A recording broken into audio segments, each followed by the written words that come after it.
Dahil sa patuloy na pagtaas ng kasong Ebola virus sa West Africa, ipinatupad na ngayon sa bansang Sierra Leone ang batas na nagbabawal sa pagtago sa mga taong may Ebola virus. Balita mo kami, Ria Fernandez. Tinuturing ng iligal sa bansang Sierra Leone ang umano'y pagtatago ng taong may Ebola.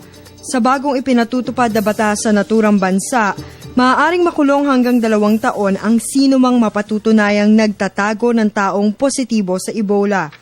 Sinabi ng World Health Organization o WHO na posibleng itago ng mga kamag-anak ang kanilang mga mahal sa buhay sa halip na harapin ang pangungutiang kaakibat ng pagkakaroon ng virus.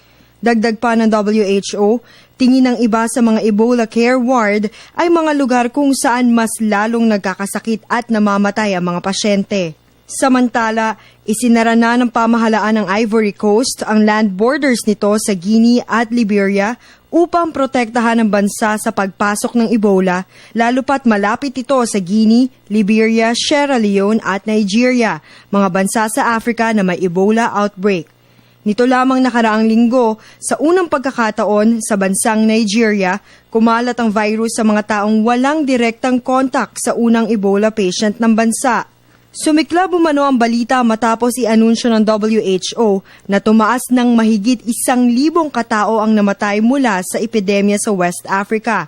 At sa kasalukuyang tala, mahigit 2,000 na ang kumpirmadong kaso ng Ebola sa mga bansang Guinea, Liberia, Sierra Leone at Nigeria. Naipapasa ang sakit sa pamamagitan ng direktang kontak sa dugo at bodily fluids ng taong may Ebola. Ilan sa sintomas nito ay lagnat, pagsusuka, pagtatae at di mapigilang pagdurugo sa mga bukana tulad ng mata, tenga at ilong. 70% ang death rate ng mga nakaraang outbreak, habang halos 50% na lang sa kasalukuyan. May 2 Amerikanong aid worker na nagka-Ebola sa Liberia ang umalis na sa ospital sa Amerika kung saan nagpapagamot ang mga ito. Sinabi ng mga doktor ni Kent Brantley at Nance Wright-Ball na nakarecover na umano sila. Pinainom sila ng experimental drug na Z-MAP ngunit di pa alam ng mga doktor kung nakatulong ang naturang gamot sa kanilang paggaling. Para sa Telebisyon ng Bayan, Ria Fernandez.